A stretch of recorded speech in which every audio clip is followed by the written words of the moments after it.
I want y'all to look at this picture right here. This is a picture of apparently some kind of a protest that occurred in DC this past Sunday. And let me tell you something. I actually had to work Sunday afternoon, evening, however you want to put it, in downtown DC. And I did not hear one peep about this rally going on or this protest happening until I saw it on social media via Twitter. That's why I keep telling people, that's why y'all need to be on Twitter, because that's where I get a lot of my news sources or news information from. I did not see this on the news. This was not publicized at all, and this was local to me. Now, apparently, near Union Station, there was some kind of Reclaim America protest rally happening. And, you know, we already know who was the majority crowd there. And as you can also see, they have their faces covered as well, which also lets me know who they were exactly they were protesting, or who was protesting, I should say. But something else also stuck out to me. You probably can't really tell in this picture, but I'll explain. I noticed the flag that they were carrying. That was the Betsy Ross flag. If you remember, there was a lot of controversy about that Betsy Ross flag. If it wasn't last year, it was a couple years ago, and we know what that flag represents. They were walking down the streets of DC with that flag, talking about Reclaim America. This is what they mean when they say make America great again. They're telling you flat out what it is that they want. Unfortunately for them, because of their decaying birth rates, they'll never get that again.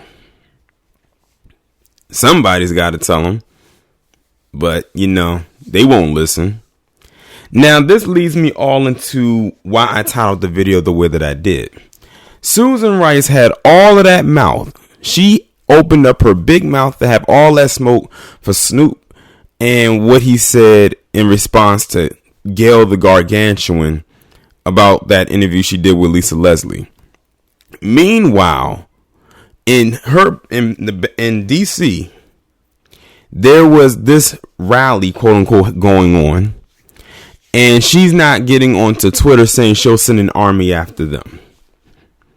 That lets you know, one, where her priorities are, and two, who she picks and chooses to go after. Like I said, this woman was very silent on a lot of issues. But the minute that Snoop says something about Gail the Gargantuan, now she wants to put her big girl shorts on and talk about sending armies after people. But she won't send them after people like them. I wonder why. And mind you, this kind of thing could have turned into a Charlottesville type of deal. If it could have gotten to that point. And then I was seeing comments talking about, you know, when people found out it was in DC, people were leaving comments like, oh, well, where's the gangsters at, you know, down in DC? To them, I responded with, well, actually, I responded with one thing, but I'm going to give them another. One, all the gangsters, quote unquote, are on Capitol Hill. I do not know why some of our people think that some of the most hardened criminals or the hardened gangsters are the ones that they see selling drugs, or the person, the low level criminal on the street. I'm telling you, your biggest, quote unquote, gangsters wear suits, carry briefcases, and they work in very high level positions and they pass legislations. It don't get much more gangster than that. And number two, DC has become very gentrified in the last 5 years. Whatever quote unquote gangsters you might be looking for probably aren't in DC anymore.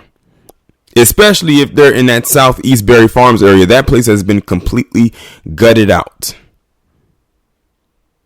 Much like many quote unquote urban areas around the establishment are going through gentrification right now. Many of your quote unquote gangsters who used to live in the inner city are probably out in the suburbs right now.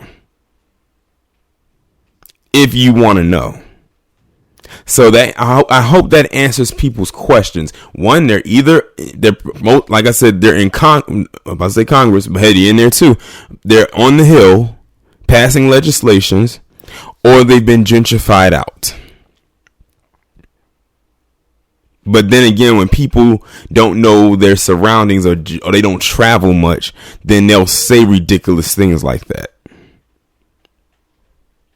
But yeah, Susan Rice, I would like to know, do you have any words for this right here? And this is much more closer to home. So, you know, and you being an ambassador and whatnot. But I'm guessing the fact that she didn't say anything about this lets us know that either she didn't know this was going on, which is kind of sad considering she should know when stuff like this is happening, or two, she does know and she doesn't care because of what the audience looks like. The protesting audience, I should say. But y'all let me know what y'all think about this down in the comments. Like, share, subscribe. Make sure to follow me on Twitter if you haven't done so already. Have your notifications turned on, and I will talk to you in the next one.